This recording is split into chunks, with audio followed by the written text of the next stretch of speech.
They threw their elderly father into a nursing home, but they discovered the next day he owned all their company shares and could fire them. The message arrived on Silas Blackwood's phone with the chilling finality of a death knell, though it spoke of life, or rather, of a life he was no longer deemed worthy to lead on his own terms. It was from Thane, his son, short and to the point, a stark pronouncement delivered with the cold efficiency of a corporate memo. "Dad, Serafina and I have made arrangements. The staff from Evergreen Meadows will be by at 10 a.m. tomorrow to help you move. It's for your own good. We'll visit when we can." Silas, a distinguished 78-year-old widower, read the words twice. His expression remained unreadable, a stoic mask he had perfected over decades of navigating cutthroat business deals and personal disappointments. His long, elegant fingers, which had once designed intricate machinery that revolutionized an industry, sketching concepts on blueprints with a visionary's precision, and which had later signed multi-million-dollar contracts that shaped global markets, now merely held a smartphone. It was a device he had reluctantly adopted, a concession to the modern world, a fragile bridge he hoped would maintain a semblance of connection with a family that rarely bothered to connect back. He felt no surge of anger, no sudden heartbreak, no immediate jolt of betrayal. Only a profound, icy calm settled over him, a quiet recognition that the last fragile thread of his hope, stretched thin over years of neglect, had finally snapped. For what felt like an eternity, he had seen this coming, the slow, insidious erosion of their respect, the casual dismissal of his presence, the thinly veiled contempt that had become their default setting. But this was the definitive, undeniable expulsion. It was the final, brutal declaration of his obsolescence in their eyes. He did not reply. There was nothing left to say, no words that could bridge the chasm they had so diligently widened.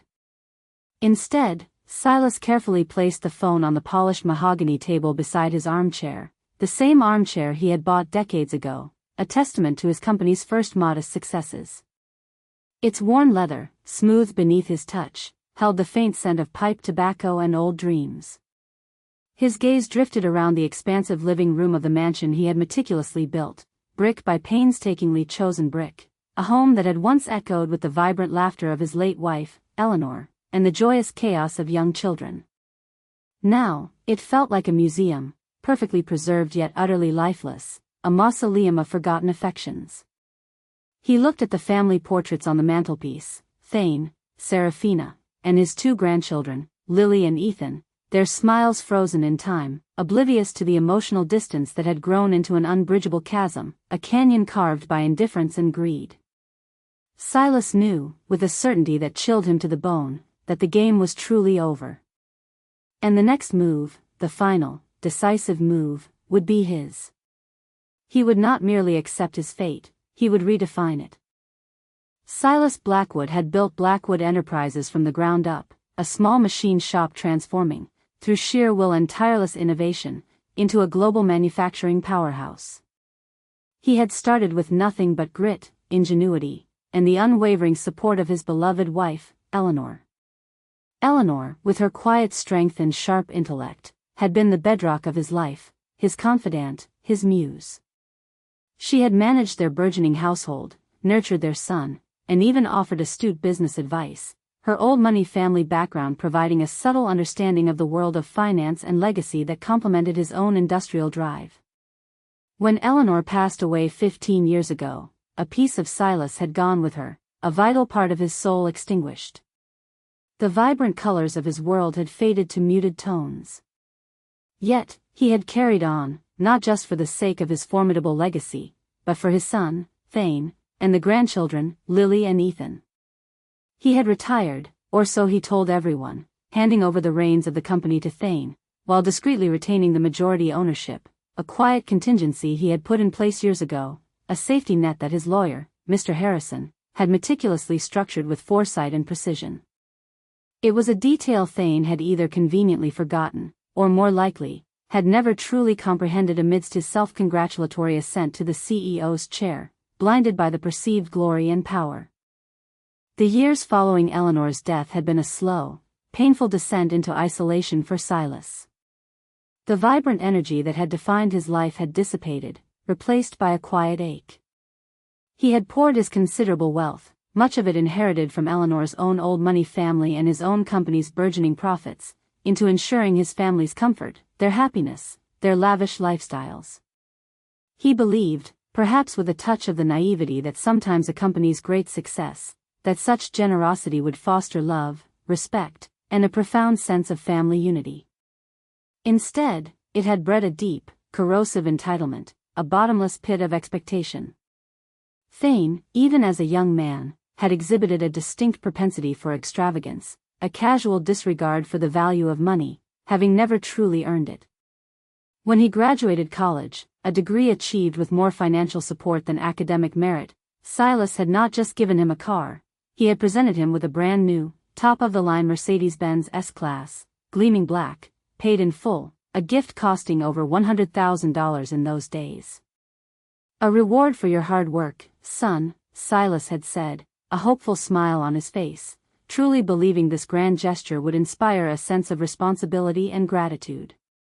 Thane had merely nodded, a flicker of bored acknowledgement in his eyes, taken the keys, and zoomed off without so much as a hug, leaving Silas standing alone in the driveway, a familiar disappointment settling in his chest.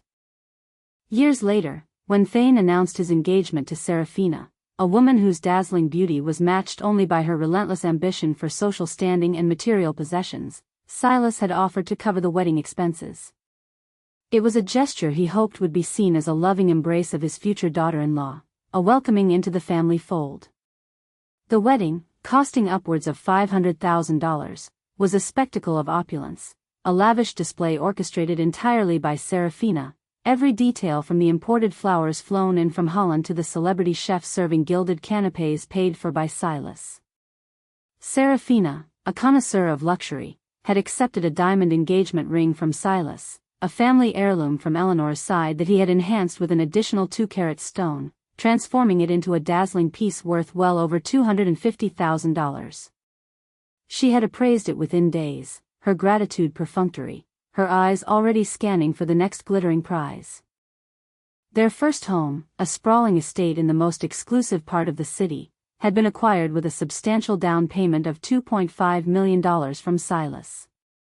He had then quietly covered their mortgage payments for the first 5 years, a total of nearly $1.2 million, to ensure they had a secure start, a foundation upon which to build their own lives. When their credit card bills soared into the tens of thousands each month, a dizzying array of luxury goods and experiences, Silas, seeing their struggle, or rather, their reckless spending and utter inability to manage their finances, had simply set up an automatic transfer to cover the balance. This had become a monthly ritual, an average of $20,000 to $30,000 disappearing from his accounts to prop up their designer wardrobes, their gourmet meals at Michelin-starred restaurants, and their endless stream of luxury purchases. He reasoned, foolishly perhaps, that it was less hassle than constantly bailing them out, and it allowed him a modicum of peace from their incessant calls. The grandchildren, Lily and Ethan, were enrolled in the most elite private schools, their tuition fees of $60,000 per child, per year, meticulously paid by their grandfather, ensuring they received what he considered the best education money could buy. When Lily, at a precocious 10, expressed a passing interest in equestrianism, Silas, ever eager to indulge his grandchildren and secure their affection, bought her a champion show horse, a magnificent Frisian mare, and funded its upkeep, training, and competition fees, an annual expense exceeding $100,000. He would often watch her ride, hoping for a shared moment, but her attention was always on her trainers, her peers, or her phone. For Ethan, who fancied himself a budding musician, Silas procured the finest instruments, a rare vintage Gibson guitar and a custom-built grand piano, and arranged for private lessons from world-renowned instructors, a bill that regularly surpassed $50,000 a year. College tuitions for both, totaling close to $70,000 per year per child at Ivy League institutions, were already earmarked from Silas's personal funds, a secure future he had meticulously planned for them.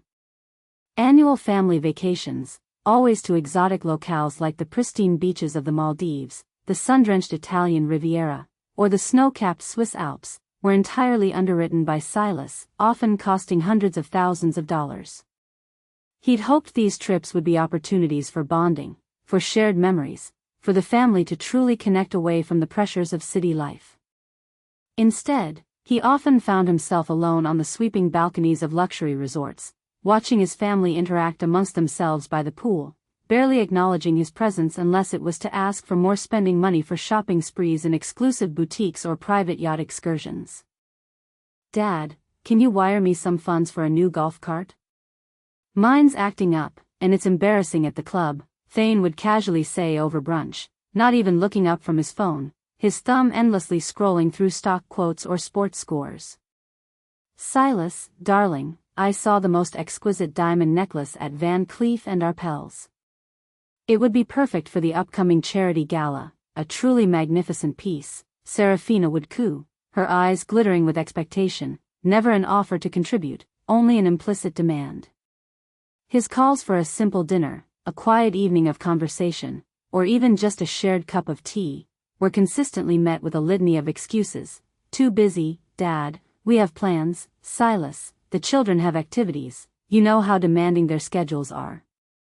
He was invited to family gatherings only when a large audience was expected, occasions where his presence, as the revered patriarch and munificent benefactor, added to their social prestige, a living ATM for their public image, a silent prop in their carefully constructed charade. He remembered one particularly painful Christmas, a few years after Eleanor's passing. Silas had spent weeks meticulously selecting thoughtful gifts for each family member, choosing items he believed spoke to their individual interests, wrapping them himself with care and a fleeting sense of hope. Thane and Serafina had arrived late, burdened with shopping bags filled with expensive, impersonal gifts from luxury stores for each other and the children, their faces flushed from a last-minute spree. For Silas, they had presented a generic, store-bought gift basket filled with an assortment of mass-produced cheeses and crackers, still bearing the department store sticker. "Oh, we didn't know what to get you, Dad," Thane had said, shrugging, his eyes already wandering to the opulent gifts under the tree. "You have everything, don't you?" The words, delivered with such casual indifference, such thoughtless dismissal, had cut deeper than any insult, confirming a chilling truth. In their eyes, he was not a person to be cherished, but a resource to be exploited. The mansion, a sprawling testament to Silas's success, became a gilded cage, its grandeur a mocking echo of the warmth it once held. Thane and Serafina rarely visited, and when they did, it was usually to discuss a new investment they needed funding for, or a renovation project they expected him to bankroll without question. They systematically isolated him, subtly at first, then overtly.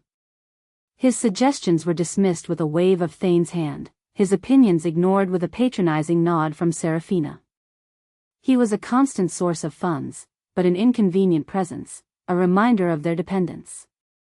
He saw the thinly veiled disdain in Serafina's eyes, the impatience in Thane's gestures. He was the old man, a relic, useful only for his wealth, a fading memory whose sole purpose was to facilitate their luxurious present and future. The decision to move him to Evergreen Meadows, a high-end nursing home that boasted 5-star amenities but lacked the warmth of home, was made without a single consultation. They had deemed him a burden, despite him being perfectly capable of living independently, albeit with some assistance that he already employed. He had a full staff to manage the house, a cook, a housekeeper, a gardener, all meticulously paid for by him, of course. He suspected their true motivation was far more mercenary, to gain unfettered access to his personal finances, believing he would be too frail or confused to manage them from a care facility, a convenient obstacle removed. It was the ultimate act of disrespect, a clear declaration that his feelings, his wishes, his very existence, were utterly insignificant, less than an afterthought. As he sat in his armchair, the silence of the mansion pressing in, heavy and profound, Silas reviewed the years of his life, a panoramic sweep of choices and consequences. He had given them everything, hoping for something as simple as love, respect, or even just genuine companionship. He had received nothing but cold indifference and an insatiable hunger for his money, a constant drain on his resources and his spirit. The message from Thane was not just a final straw, it was the entire bale of hay, dropped with contemptuous disregard upon his weary soul. A quiet, steel-hard resolve settled in his heart, hardening the last vestiges of his once soft hopes. It was time for Silas Blackwood to reclaim his life, and to show his ungrateful family the true cost of their callousness. The time for their education had finally arrived. The morning after receiving Thane's message, Silas Blackwood did not respond with panic or despair. There was no tremor in his hands, no catch in his breath. Instead, he moved with a quiet, deliberate purpose, a surgeon preparing for a complex, necessary operation. He ate a light breakfast, a simple bowl of oatmeal and a cup of black coffee, savoring the familiar ritual. He dressed with meticulous care in one of his sharpest bespoke suits, a deep charcoal wool, feeling the reassuring weight of the finely tailored fabric. It was a suit he wore for important meetings, for moments of decisive action, and today certainly qualified. At precisely 9 a.m., with the precision of a ticking clock, he placed a call to his longtime attorney, Mr. Harrison. Mr. Harrison, Silas's voice was steady, devoid of any emotional tremor, a calm that belied the monumental shift he was enacting. I need you to come to my residence immediately. We have some pressing matters to attend to, matters of considerable urgency. Mr. Harrison, a man who had served the Blackwood family for over 30 years, a quiet, shrewd legal mind who understood Silas's quiet strength and his formidable resolve, sensed the unusual urgency in his client's normally unruffled tone. Of course, Mr. Blackwood. I'll be there within the hour. Is everything all right? He asked, a hint of genuine concern creeping into his voice. It will be, Mr. Harrison. It will be, Silas replied, a cryptic assurance that only deepened the lawyer's apprehension. At 9:45 a.m., exactly 15 minutes before the designated arrival of the Evergreen Meadows staff, Mr. Harrison's sleek black sedan pulled up the long, winding driveway. He found Silas seated in his study, a room that felt like the true nerve center of the mansion, surrounded by rows of leather-bound books, their spines holding centuries of wisdom, and the faint, comforting scent of old paper and ambition. Silas, what is it? Mr. Harrison asked, his briefcase, worn smooth from years of service, clutched in his hand. Silas looked at him, his gaze clear and resolute, unwavering like polished steel. Thane and Seraphina have decided to move me into a nursing home today. Without my consent, without any discussion. They believe I am a burden they can simply discard, a broken relic to be conveniently stored away. Mr. Harrison's eyebrows furrowed, a slow understanding dawning on his face. I'm deeply sorry to hear that, Silas. That's unconscionable. After all you've done for them. Indeed, Silas replied, a chilling edge to his tone that sent a shiver down Harrison's spine. But it also marks the end of their era of entitlement, Mr. Harrison. The time for their harsh awakening has arrived.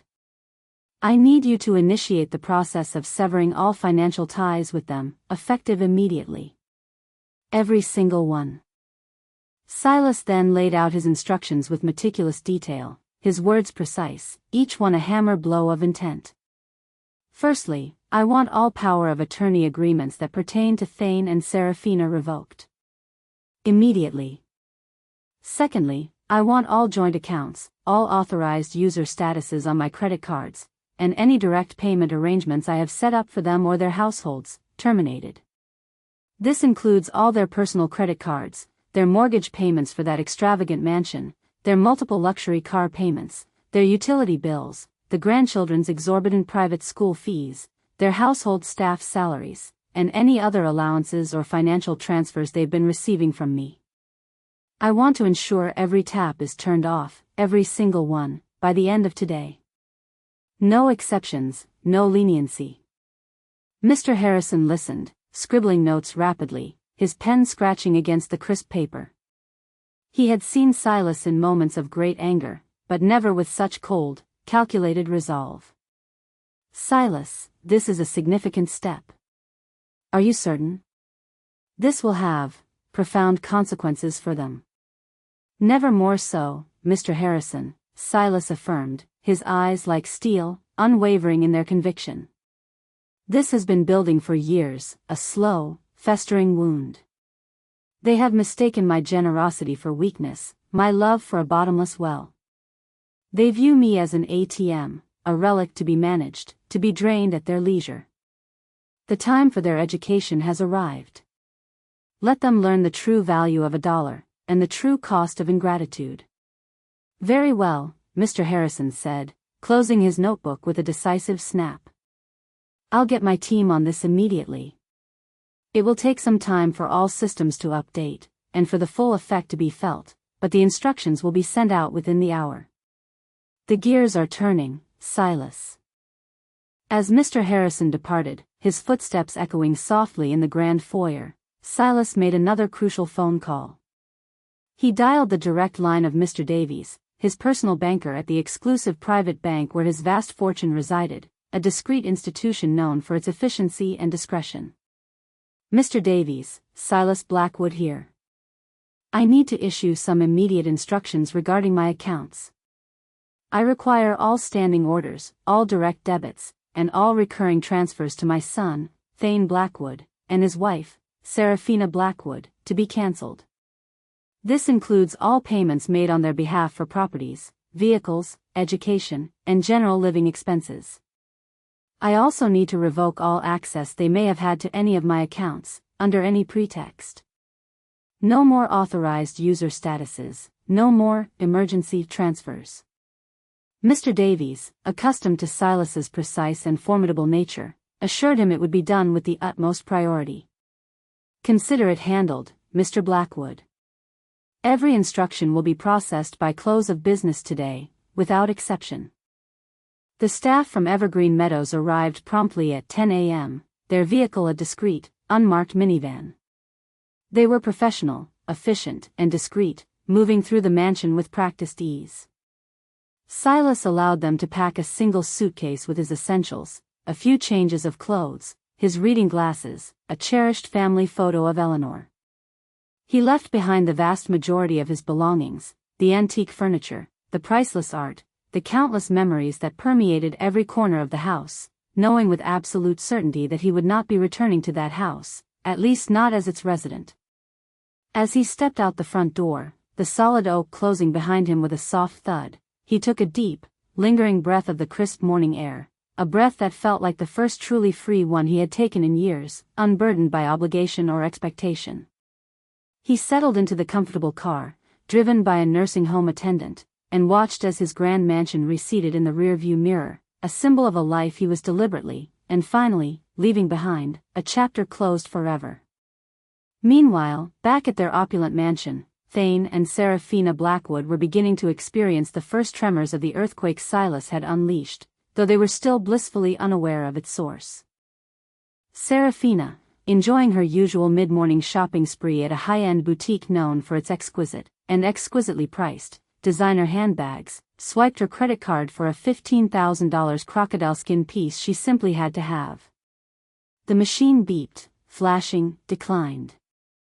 She frowned, a delicate line appearing between her perfectly sculpted eyebrows, trying again with a more forceful swipe, certain it was a simple error. Declined, flashed again, more insistently this time. The sales assistant's polite but knowing smile, a mixture of sympathy and thinly veiled judgment, made Seraphina's blood run cold. "Perhaps a temporary system error, ma'am?" "It happens sometimes," she stammered, pulling her card back with a humiliated flush that crept up her neck. She stepped away from the counter, her perfectly manicured hand trembling slightly as she discreetly called the credit card company, only to be met with a cold, automated voice stating, "Your card has been suspended due to the primary account holder's request." Seraphina felt a prickle of alarm, a cold dread twisting in her stomach. Surely, Silas hadn't, he couldn't have. He always paid their bills, without fail, without question. This was simply impossible. Thane, in his sprawling corner office at Blackwood Enterprises, a space he considered his throne, received an urgent call from his personal assistant. "Mr. Blackwood, I've just received a rather urgent notice from the auto finance company." Your last month's luxury SUV payment was returned, and they're threatening to repossess the vehicle if the outstanding balance isn't cleared by tomorrow morning. Also, the utility company just called. Your electricity bill for the mansion is significantly overdue, and they're scheduling disconnection for the end of the week." Thane scoffed, leaning back in his expensive leather chair, a wave of dismissive annoyance washing over him. "What? That's impossible, Peterson. Dad always handles those. It must be some administrative error on their part, a clerical oversight. Call him, tell him to fix it immediately." The assistant hesitated, his voice tinged with unease. "I tried, sir." His home phone just rang unanswered, and his cell phone went straight to voicemail. "I even tried the number for Evergreen Meadows, but they said he wasn't available." A few hours later, as the afternoon sun began to slant through the mansion windows, the panic escalated, a gnawing fear that began to eat away at their carefully constructed reality. The headmistress of Lily's elite private school called Serafina directly, her voice clipped and devoid of pleasantries. "Mrs. Blackwood, I'm afraid Lily's tuition payment for the current semester was returned. We've been trying to reach Mr. Silas Blackwood, but he's unreachable. We require immediate payment, or Lily will not be allowed to return to classes next week." Serafina dropped the phone, a small, choked gasp escaping her lips. Lily's school. This was their social standing, their reputation, their carefully cultivated image of effortless wealth. This was an attack on their very identity. She frantically called Thane, her voice shrill with rising hysteria. "Thane. It's Silas. He's gone mad. My cards are declined, and Lily's school just called about the tuition. What in God's name is happening?" Thane, now truly unsettled, a cold knot of dread tightening in his gut, tried Silas's home phone again, his cell phone, even the nursing home number he'd been given with such casual disregard. No answer, only the relentless, mocking hum of voicemail. The fear began to set in, a cold dread creeping into his entitled heart, chilling him to the bone. This wasn't a glitch, not an administrative error. This was deliberate. And as the day wore on, with more and more calls coming in about unpaid bills, cancelled services, and revoked accounts, Thane and Serafina realized, with horrifying clarity, that their lavish, carefree existence had just been systematically dismantled. The golden goose had not just stopped laying eggs, it had flown away, taking their very means of survival with it. They were adrift, cut loose from their financial moorings, and the terrifying truth of their vulnerability, their utter lack of self-sufficiency, began to dawn on them, a slow, agonizing realization. The following morning, a full 24 hours after Silas had been moved, Thane and Serafina were in a state of barely contained hysteria. Their phones had not stopped ringing with calls from banks, furious creditors, and increasingly hostile service providers. The housekeeper, a stoic woman who had served them for years, had just informed them that her paycheck had bounced, and she was leaving. The gardener, a burly man with a short temper, had threatened to sue for unpaid wages. Their carefully constructed world of financial invincibility was crumbling around them, piece by agonizing piece. "He's doing this on purpose. He's trying to punish us. He's vindictive." Serafina shrieked, pacing the cold marble floors of their vast, silent living room, her voice echoing unnervingly. The silence felt particularly oppressive now, without the familiar hum of their numerous smart devices, many of which had been cut off, their expensive smart home systems now just inert lumps of plastic and metal. But why? Why now? He's always been so compliant. So easy to manage. We just put him in the best nursing home money can buy, didn't we? Thane roared, slamming his fist on a polished mahogany table, the wood groaning faintly in protest.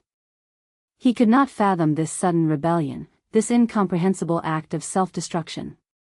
He's lost his mind. He's clearly suffering from some form of dementia. We have to go there. We have to make him see reason, before he ruins us completely. Serafina declared, grabbing her designer handbag, the one she hadn't been able to buy, now merely an empty, expensive shell.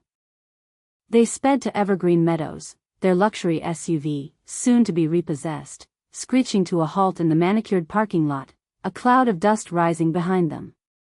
They stormed past the polite receptionist, whose eyes widened slightly at their disheveled appearance and aggressive demeanor, demanding to see Silas Blackwood, their voices carrying through the serene lobby. They were directed to his room, a tastefully furnished, but undeniably impersonal space, a stark contrast to the opulent, sprawling mansion he had inhabited for decades.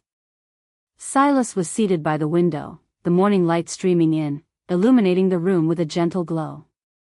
A worn copy of Meditations, by Marcus Aurelius was open on his lap, its wisdom a quiet comfort. A faint, contented smile played on his lips, a look of profound peace that sat strangely on his face. He looked remarkably serene, almost rejuvenated, as if a great burden had been lifted from his shoulders. When Thane and Seraphina burst in, their faces contorted with fury and panic, their eyes wild with uncharacteristic fear, he merely looked up, his calm, unwavering gaze meeting their frantic, accusatory eyes. "Dad! What have you done?" Thane exploded, his voice echoing in the quiet room, stripped bare of his usual boardroom composure. "My cards are declined. Lily's tuition is unpaid. Our accounts are frozen. Are you insane? You've utterly destroyed everything." Seraphina rushed forward, her voice dripping with feigned concern, a desperate attempt at manipulation, which quickly morphed into thinly veiled accusation. "Oh, Silas, darling, are you well? You must be confused. You've cancelled everything. Do you know what kind of chaos this is causing? You're ruining us. Our lives are falling apart." Silas slowly closed his book, the soft rustle of pages the only sound in the room, placing it precisely on the side table. He then looked at them, his eyes holding a depth of sorrow and steel they had never seen before, a cold fire that seemed to pierce through their carefully constructed illusions. His voice, when he spoke, was quiet, almost a whisper, but it resonated with a power that silenced their tirade, cutting through their hysteria like a sharp blade. "Ruining you?"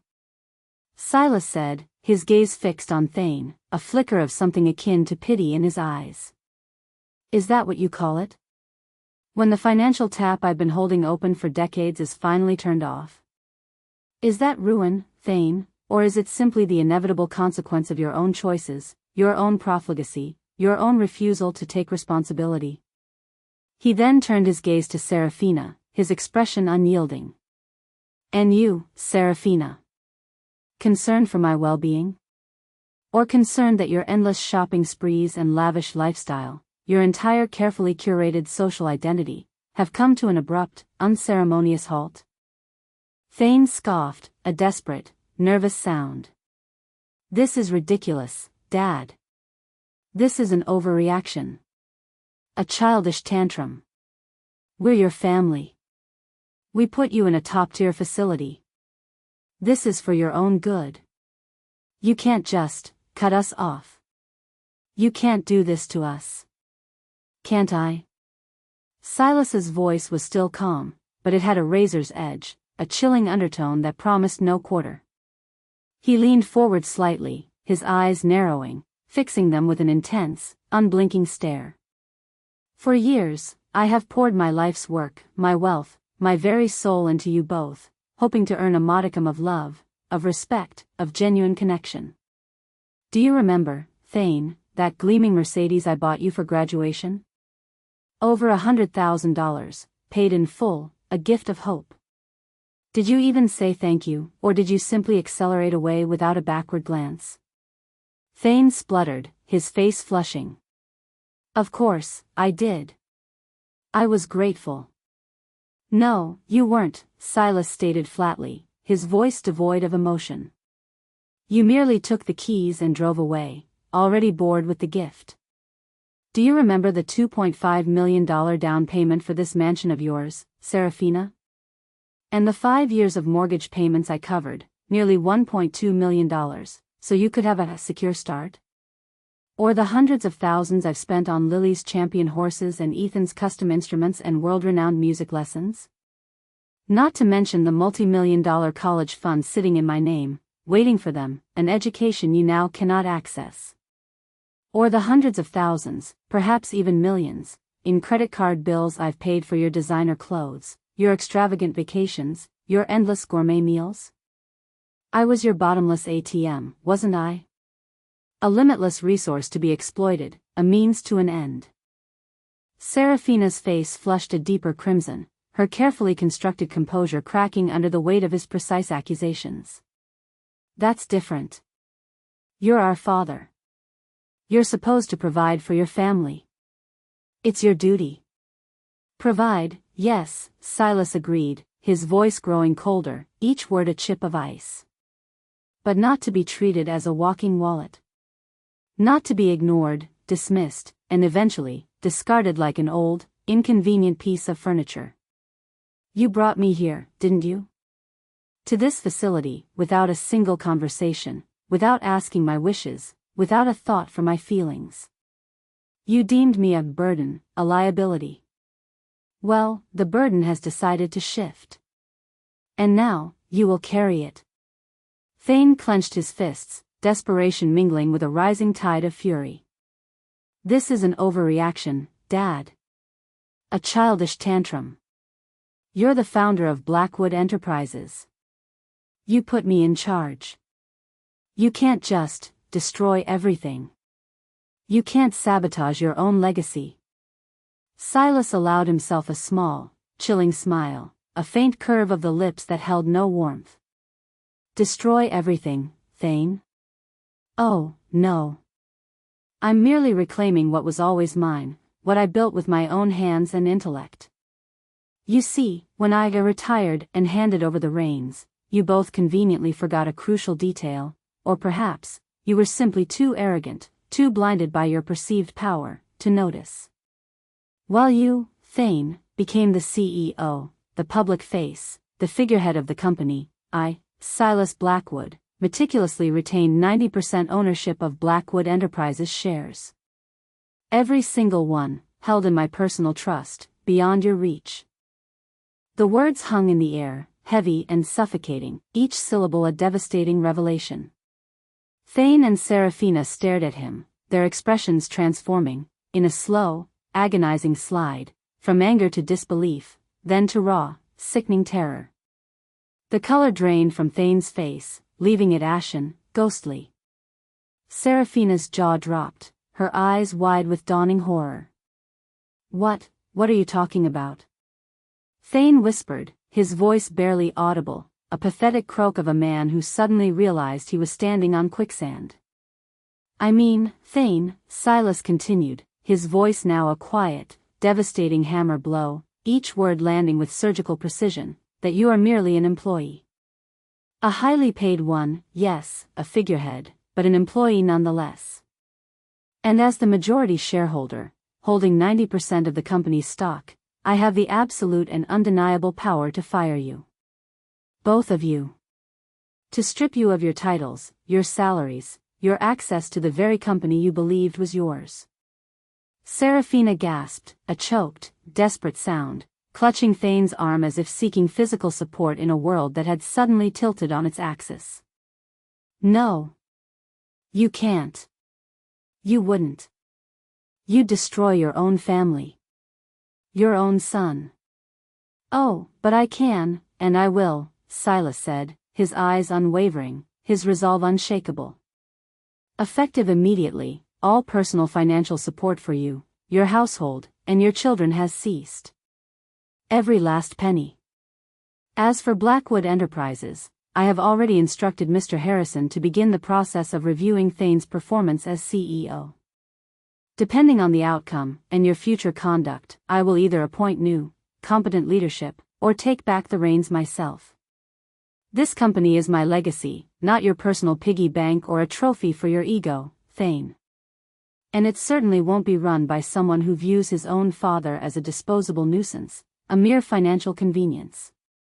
Thane's face was ashen, his eyes darting frantically around the small, tranquil room, as if searching for an escape, a loophole, any shred of his former power. Dad, please. You're being emotional. We can fix this. We'll take you home. We'll do anything. Just please, don't do this. Think of the company. Think of what people will say. His voice was desperate, pleading, a stark, humiliating contrast to his usual arrogant tone. Serafina, ever the manipulator, rushed forward, trying to take Silas's hand, her own trembling. Silas, darling, we didn't mean it. It was just a misunderstanding. We love you. We want you home. Please, don't do this. Think of the children. Lily and Ethan, they'll be devastated. Their lives will be ruined. Silas pulled his hand back, his expression unyielding, his face carved from granite. The children? Where was your concern for the children when you were teaching them, through your own actions, that their grandfather was merely a source of endless funds, to be used and discarded? Where was your love when you systematically isolated me, ignored me, and finally, cast me aside like a worn-out coat? My decision is final. You have reaped what you have sown. And the harvest, I assure you, will be bitter. He gestured towards the door, a silent, imperious dismissal. Now, if you'll excuse me, I have a new life to begin, a life of peace and self-respect. And you too have a very harsh reality to face. I suggest you start by figuring out how to pay for your own lives, without my endless generosity.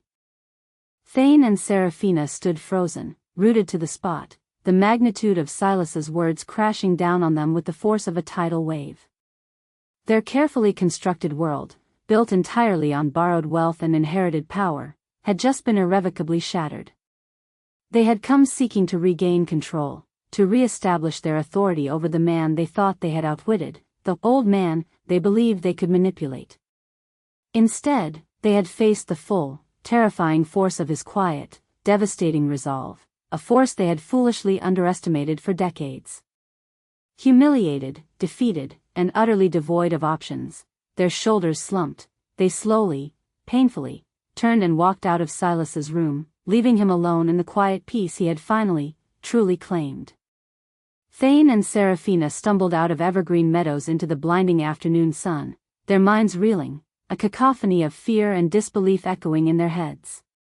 The weight of Silas's words, particularly the earth-shattering revelation of his 90% share ownership, pressed down on them like a physical burden, crushing their spirits. Their grand mansion, their fleet of luxury cars, their carefully cultivated social standing, everything they held dear was suddenly teetering on the precipice of ruin, a house of cards collapsing in slow motion.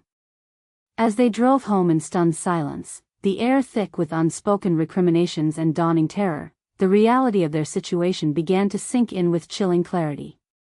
Thane's phone, which had been buzzing incessantly with the demands of his supposedly high-powered life, was now dead, the service cut off. Serafina's designer purse, clutched tightly in her trembling hand, felt suddenly empty, a hollow symbol of her crumbling world, a stark contrast to the life it once represented. The moment they walked through their front door, the true chaos began, a maelstrom of consequences. The phone on the wall rang with a jarring insistence, a collection agency demanding immediate payment for a high-end watch Thane had bought just weeks ago, a casual indulgence. Another call came, this one from the private school, their tone brusque and unsympathetic, informing them that since the tuition hadn't been cleared, Lily and Ethan were immediately suspended and their enrollment terminated. Suspended? Serafina shrieked, her voice cracking, her face contorted in disbelief. They can't do that. This is Lily and Ethan. They're Blackwoods. We'll sue them. They can when the bills aren't paid, Serafina.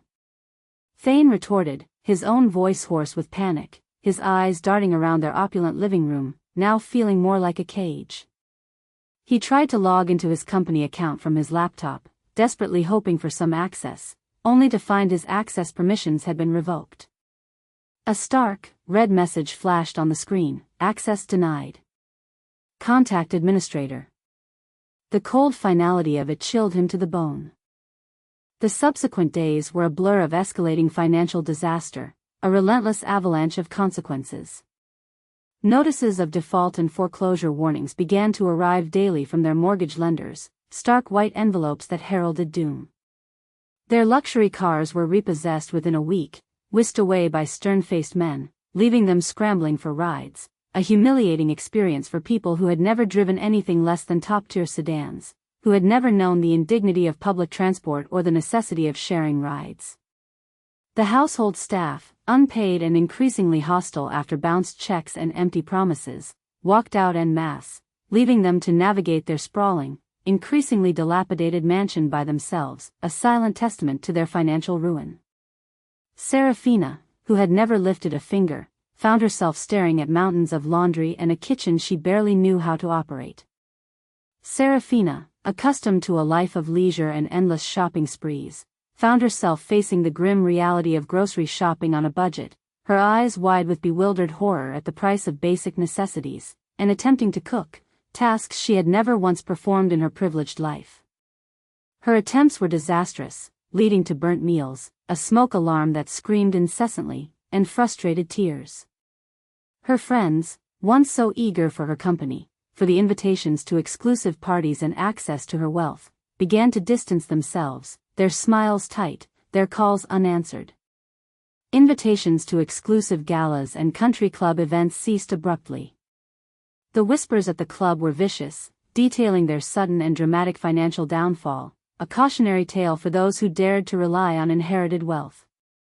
Their carefully cultivated social facade crumbled, revealing the fragile, hollow core beneath, a stark emptiness that shocked even themselves. Thane, stripped of his authority at Blackwood Enterprises, found himself locked out of his office, his corporate credit cards cancelled, his access to company funds revoked. The company, the source of his pride and identity, his very sense of self-worth, was now entirely out of his hands, an empire he had once believed was his, now an unreachable mirage. He tried to call Silas, to plead, to threaten, to apologize, his voice cycling through all the emotions of a desperate man, but Silas's number was changed, and all attempts to reach him through Mr. Harrison were met with polite but firm refusals, a wall of impenetrable legal and personal boundaries. Thane realized, with a sickening lurch, that he was utterly powerless, truly adrift. He, who had always commanded respect and deference, who had believed himself invincible, was now a pariah, a man adrift without the foundation of his father's wealth, his own capabilities proven insufficient. After months of unemployment and desperate searching, humbled and broken, he had finally secured a mid-level management position at a competitor company, a stark and humiliating contrast to his former role as CEO. He earned a mere fraction of his previous income, and the work was demanding, without the perks or prestige he had always taken for granted. While their world collapsed, Silas Blackwood was quietly, deliberately, rebuilding his own. He spent his first few days at Evergreen Meadows, observing the routines, reflecting on the choices that had led him there, and finally, making plans for a truly independent future. He found the staff to be attentive and kind, their care genuine, but he knew this was not his ultimate destination. It was merely a temporary respite, a cocoon from which he would emerge transformed. He called Mr. Harrison again, not for legal advice on his family, but to discuss setting up his own, smaller, more manageable residence, one designed for comfort and peace, a sanctuary of his own making. He also instructed Mr. Harrison to begin searching for a new CEO for Blackwood Enterprises, someone ethical, competent, and unburdened by family ties, someone who would lead with integrity. Silas spent his afternoons reading, immersing himself in the classics he had neglected for years. He pursued hobbies he had long abandoned, discovering a renewed joy in simple pleasures. He reconnected with old friends he had lost touch with, people who genuinely cared for him, not for his money or his status, but for the man he was. He felt a lightness he hadn't experienced in decades, as if a great weight, a heavy cloak of expectation and disappointment, had been lifted from his shoulders. The bitterness that had festered in his heart for so long was slowly being replaced by a profound sense of liberation, a quiet joy.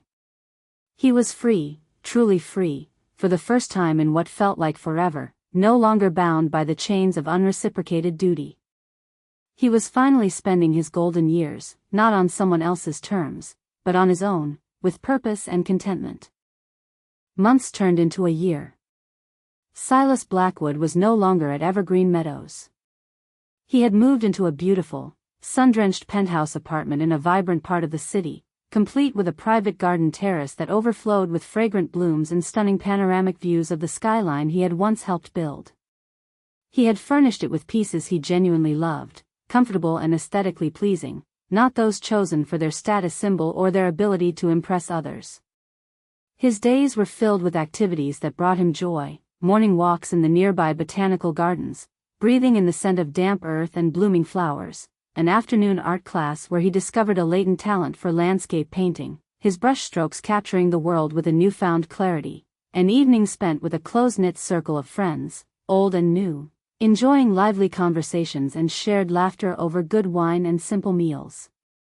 His health, once a quiet concern, had demonstrably improved, the stress of his family's demands having vanished like mist in the morning sun. He looked years younger, his eyes sparkling with a newfound vitality, his stride more confident. Blackwood Enterprises, under the new, ethical leadership of a seasoned industry veteran hand-picked by Silas, was thriving. The company, no longer burdened by Thane's extravagant expenses, his short-sighted decisions, or his self-serving schemes, had streamlined operations, invested wisely in innovative research and development, and expanded into new, profitable markets, pushing its market value to new heights. Silas, as the benevolent 90% owner, occasionally attended board meetings, offering wisdom and guidance when solicited, but largely left the day-to-day operations to his capable team, content to watch his legacy flourish. He received a generous dividend from the company's success, which he spent on charitable causes close to his heart, establishing scholarships for engineering students and funding environmental initiatives, and on fulfilling his own quiet desires, like a serene trip to see the awe-inspiring Northern Lights. Thane and Seraphina's lives, however, had undergone a dramatic and painful transformation, a complete reversal of fortune. They had been forced to sell their opulent mansion, the symbol of their former grandeur, barely recouping enough to pay off their mounting debts. They now lived in a modest three-bedroom house in a middle-class suburb, a far cry from their former life of luxury, where every desire was instantly fulfilled. Thane, after months of unemployment and desperate searching, facing rejection after rejection, had finally secured a mid-level management position at a competitor company, a stark and humbling contrast to his former role as CEO. He earned a mere fraction of his previous income, and the work was demanding, without the perks or prestige he had always taken for granted. He now understood, in a visceral way, the true meaning of hard work and earning one's keep. Seraphina, stripped of her social status and her endless supply of credit cards, had been forced to find work. She initially tried boutique retail, believing her refined taste would be an asset, but her disdain for customer service and her utter lack of practical skills quickly led to her dismissal. She eventually found a part-time administrative job in a dreary office, a crushing blow to her pride, but a necessity to help make ends meet. The grandchildren, Lily and Ethan, now attended public school, struggling to adjust to a world without nannies, private tutors, and endless spending money. They were learning, slowly and painfully, the value of hard work, the importance of genuine effort, and the harsh realities of life without their grandfather's endless, unconditional generosity. One crisp autumn afternoon, Silas was enjoying a quiet lunch at an outdoor cafe with an old friend, discussing the nuances of classical literature. He saw them then, walking past on the bustling sidewalk, Thane, looking tired and noticeably thinner, his shoulders slumped beneath a practical, uninspired jacket, and Seraphina, dressed in practical, unglamorous clothes, her former sparkle dulled, her once immaculate hair slightly disheveled. They didn't see him, too engrossed in a tense, hushed argument about a bill, their faces etched with the strain of their new reality. Silas felt no triumph, no bitterness, no vindictive satisfaction. Only a quiet, resigned understanding, a profound sense of peace. They were learning, finally, what it meant to stand on their own 2 feet, to forge their own path, however difficult. Silas took a sip of his coffee, its warmth a soothing comfort, a faint, contented smile gracing his lips. He had learned a profound truth. Love and respect cannot be bought, no matter the price. They must be earned, freely given, and reciprocated from the heart. For years, he had sacrificed his own well-being, his own desires, his very peace, for a family that saw him only as a means to an end, a convenient source of wealth. Now, in the twilight of his life, he had chosen himself. He had chosen peace over resentment, freedom over obligation, and self-respect over the hollow pursuit of unreciprocated affection. And in doing so, he had found a happiness richer and more profound than any amount of money could ever buy. This story serves as a powerful reminder that while family bonds can be precious, true love and respect cannot be bought or demanded. When generosity is met with entitlement and neglect, it eventually breeds resentment, and sometimes, the only way to find peace is to reclaim your own worth. Silas Blackwood's journey is a testament to the fact that it's never too late to stand up for yourself, no matter the perceived power dynamics.